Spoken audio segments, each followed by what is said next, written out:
For every single household between Lake Charles, Louisiana and New Orleans, Louisiana, you're gonna find at least one, if not more, unique recipes and methods for making a gumbo. But the key is to keep it simple. Today, we're gonna try our method and make just enough for two. Step one, the roux. For this particular roux, we're going with a 1/2 cup of all-purpose flour, 1/4 cup of a neutral oil, like a vegetable oil. Vegetable oil, avocado oil. Okay, we're gonna start this off on about a medium-low heat. And what we're gonna do is gradually increase the heat as the roux darkens.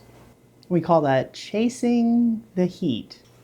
It's gonna look like, I don't know, icing right at first. I'd say icing.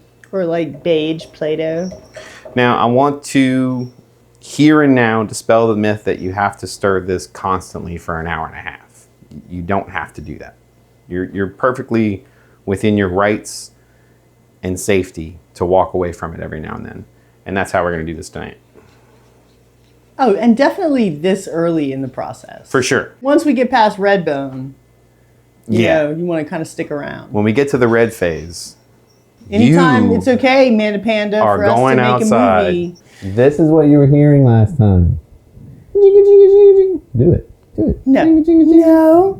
It's cold outside. Well, it's not that cold. Oh, see you later. Oh. All right, but seriously, you can get this started on a medium-low heat and get it stirred up and walk away from it while we do some of our other necessary preparations. Absolutely. All right, let's do it. 1 onion. Come on in, Jingle Bells. Come on.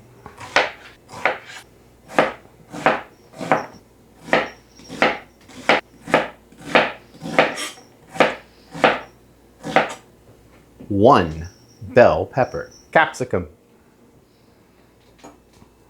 That's so weird. It'll never not be weird to me to call something capsicum that's a sweet thing.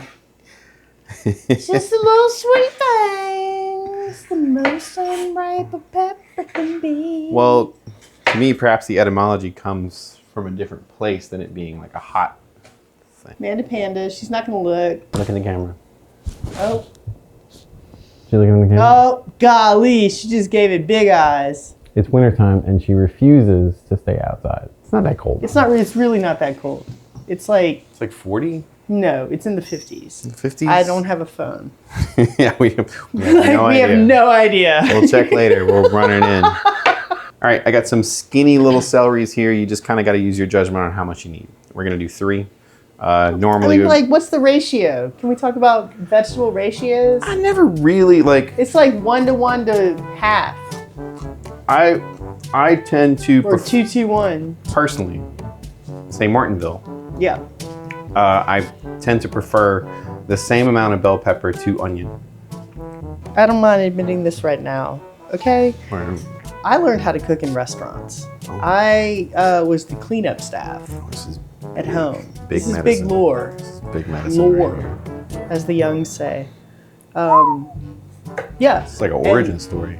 Yeah, and in certain things, certainly where viscosity is important, I'm a fan of a pretty high percentage of onions, especially if I know they're going to be like melted out, because I know that it adds a lot to the mouthfeel. So for me, it's usually like 3-1. That's normally the rule of thumb for the Holy Trinity, I believe. The accepted. And like some garlic. That's the Pope. That's not part of the Trinity. That's the Pope. That's the Pope, because his little hat. It's a little hat. St. Martinville says that you should have the same amount of bell pepper as you have onion. Yeah. It just gives it another little lift of flavor. For sure. You do what you want. But between, like some Southwest Louisiana all the way to down to Buras, Marrero, Venice, Sunrise, on the same block. If there's 5 houses, that's 5 different ways to make gumbo. Whatever veggies you decide to use in whatever proportions, it's gonna work. So that's gonna be it for our vegetables for tonight. And we're gonna go check on our roux. All right, we're taking on just a little bit of color here. I'm gonna call this the Pensacola sand phase. Ooh, yeah. It's like just off white. Sure. I'm gonna give that a little bit of a stir. Make sure nothing's getting burned. Looks like we got a good heat, so I'm gonna leave it how it is. And now we're gonna move on to the meat phase. For our meats, we're going with 7 ounces of a smoked pork sausage from the Best Stop in Scott. Why 7 ounces? Because they sell their sausage in 14-ounce portions. You don't need 14 ounces for this. 7. 8's fine. Even 9 would be fine. But since they do 14, we're gonna do one of their links, which is about 7 ounces. Here's my little trick. You got a curvy sausage like this, cut it in half. Comme ça. Get them on their backs, cut them like that.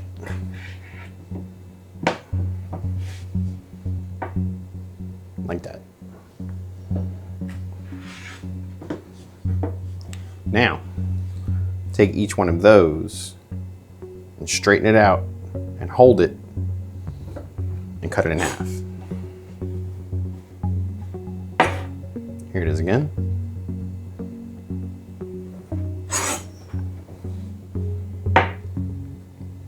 Just straighten it out against the knife like that. Try to hold it with your fingers. Cut.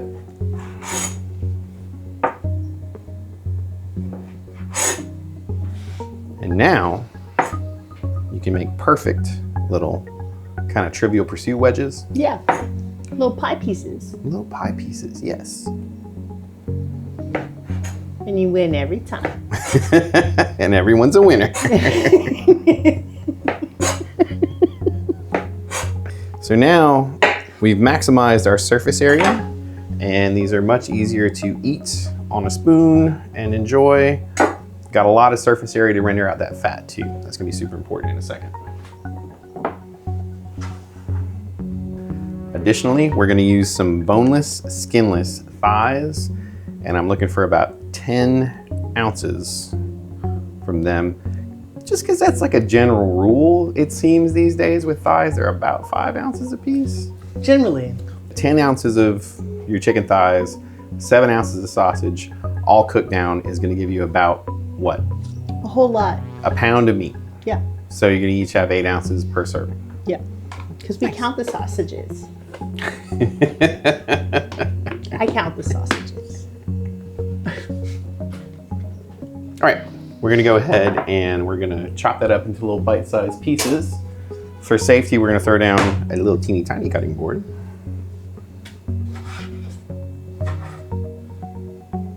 Yeah, that's the great part about cutting the meat. Like while the roux is going, you can just look over your shoulder. He just looked over his shoulder to check the roux. Watch. It's fine. Which is good because he's all chickeny. Safety first, right? Yeah, he's gonna wash. Maybe. No, he's gonna wash. He's definitely gonna wash. We'll think about it. Oops. That's what you get. That's what I get. A little funky cut. That's what you get. Ta-da! And now, Ta-da! clean cutting surface. To our little bowl of chicken, I am going to add, 1 second. Gotta pop over. We're gonna go check out the roux real quick. We're gonna do a pop over. All right, you can see it browning on the bottom, so I'm gonna go ahead and give it a stir. And we're going to go into the... Getting close to peanut butter? Yeah, let's call it the peanut butter phase. This is the peanut butter phase. That's not peanut butter. No? No. So this is the Pensacola, That's like a shortbread. the Gulf Shores sand phase? Somewhere dirty. Rockefeller. This is the Rockefeller sand phase. So just sort of like a lighter brown, but basically every time that you see it starting to develop some color on the bottom, you can come up to it, give it a good stir, make sure everything's back incorporated and all's right with the world, and you can move on with your life. You don't have to stir it constantly. If you stir it constantly, honestly, like this could take you all day. doesn't, you know, it just matters the final color. It doesn't matter how long it took you to get there. All right, back to the chicken. Chicken. We are going to add about half a teaspoon of salt, just right across the top there. Not a lot. There's gonna be a lot of flavors going in here. I don't know if you know anything about this smoked paprika, but it's very good. Yeah, it's delicious. So it's very good. This is a very good smoked paprika. And it is a hot paprika. It is a little hot, yeah. So this is one of those optional things where you could do like a sweet paprika. Sweet paprika. That'll be fun. Throw in a little cayenne, just something to give the chicken a little bit of flavor. Frontier Co-op smoked paprika. Oh my God, that's so true and Jack. Additionally, we're gonna throw on a little bit of ACV. And why? Because acid's good. Because acid is good. You gotta have an acid in there somewhere. And I feel like this is the best place for it. Sure. I mean, honestly, like the very contentious addition of tomatoes to some gumbos probably came from a desire for acidity. Boy, that's true. Yeah. All right, so the long and short of it is we got about 7 ounces of smoked sausage cut up into these beautiful little wedgies, and about 10 ounces of boneless, skinless chicken thigh with a little bit of salt, a little bit of smoked paprika, and some ACV. Meats. One more check on the roux, and as you can see, we got a little bit of browning on the bottom again, so I'm gonna give it a little stir.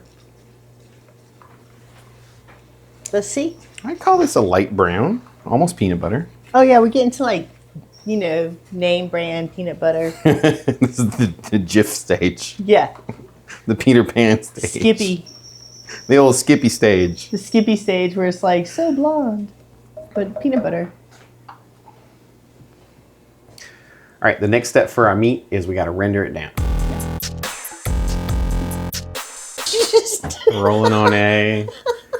If you're just tuning in, we're being attacked from the outside by zombies because it's the winter apocalypse of 2025. There's at least a bear or something out there. Oh no, it's our cat. I'm sorry. All right, we got to brown this meat. That's going to go into a cold pan, and I'm going to crank that up to probably about a medium heat. Medium heat, and let it slowly come up to temperature, and you're going to draw the fat out of that sausage. We could check on the roux. A little bit of color going on. We're going from the Skippy phase into the... Almost in like store ground. I'd say light brown phase. Yeah. All right, so that's pretty much perfect. Once you start to see the fat come out of the sausage, you see a little bit of this fond on the bottom, then you're good to go. And what you want to do is add your chicken thigh meat to that and get that frying up. Give it a good little stir.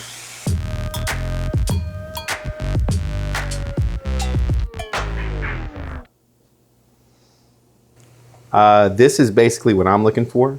We've rendered out a lot of fat and definitely a lot of moisture from our meat, but I don't want to overcook it because I don't want it to dry out. So when it looks about like this, cut it. So once your meat is all rendered, you can pay a little bit more attention to the roux as it enters the red phase.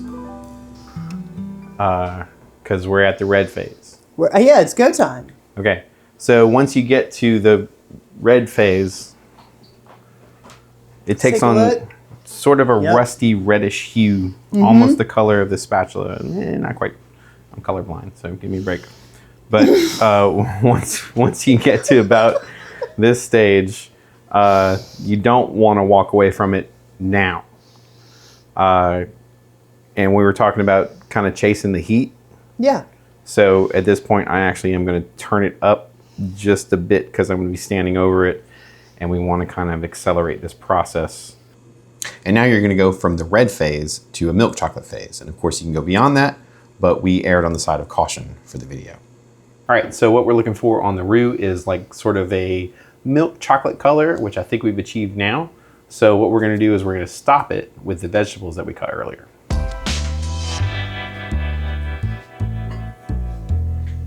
And get ready for the best smell you've ever smelled in your life if this is the first time that you're doing this. Here we go.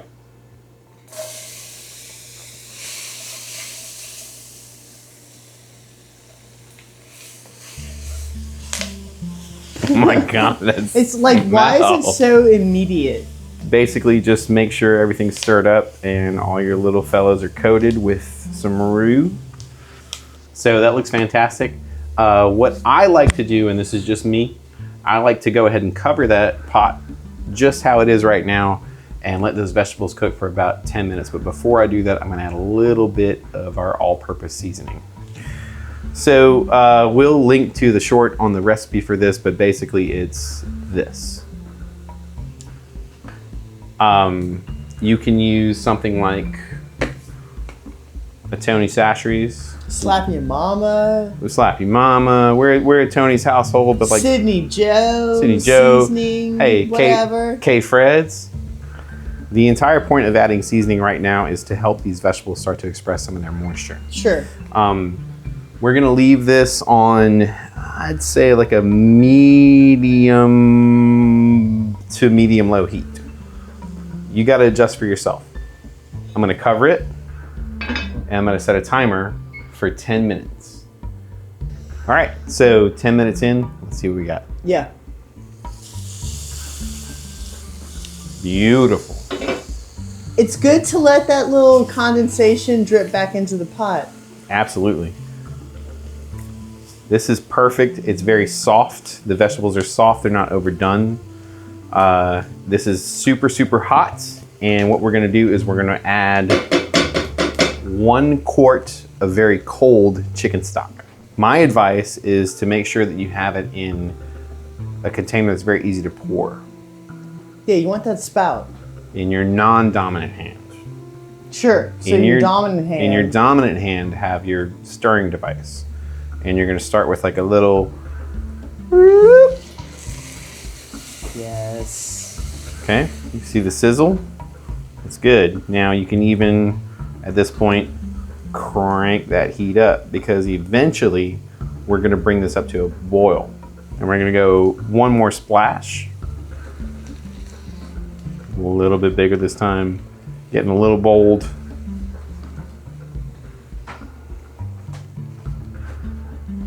Oh yeah. Oh yeah. So we're making kind of a mud. It almost looks like joint compound, but brown. But with aggregate. Yeah, right. There's a couple things going on here. We're doing it bit by bit to make sure that everything's incorporating.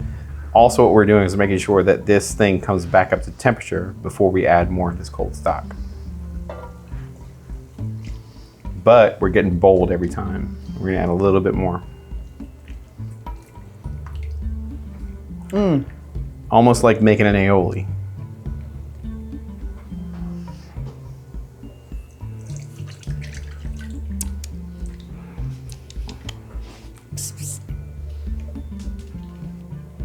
Just take your time. That's all I can say. Take your time. You kind of got to feel what's going on with whatever utensil you choose too. If it's fighting against you, give it time to heat up. It's good. I got a little bit of caramelization on some of these onions that I'm not super happy about. I got a black right there. I got a black right there. I'm not giving myself an F- right now.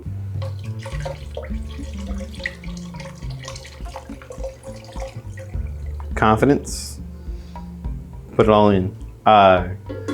Once that whole quart of stock is in there and well incorporated, crank up that heat to absolutely high. You can even cover it if you want to bring it back up to a boil very quickly. All right, so keep an eye on it, and once you're at a boil, go ahead and uncover. Beautiful. Gorgeous. Absolutely beautiful. And your next step is going to be to go ahead and add the delicious smoked sausage and chicken thighs that you rendered a little while ago. We're going to scoop that up with a slotted spoon to make sure we don't catch too much of that fat. And honestly, basically, if you taste for seasoning now. Me too, me too.